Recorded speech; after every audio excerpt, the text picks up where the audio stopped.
Hey guys, thanks for tuning in here today. Behind me is the Nexus Wraith. Giant unit here. It's going to be considered a Super C. I get excited about the Nexus products just because they're the last family-owned coach company in the whole entire world. Everybody else got bought out by Thor, big names like that. They are still family-owned. It's nice to be able to pick that phone up, talk to a real person about their unit.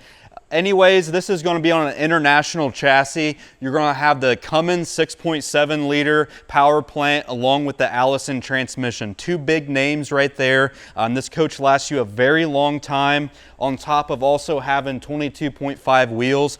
Any semi shop you guys stop to along the side of the road will be able to repair those. So big point for traveling, 20,000 pounds of cargo carrying capacity. So race car guys, tow that big trailer. A family can flat tow a Jeep or any size SUV or truck behind this camper comfortably.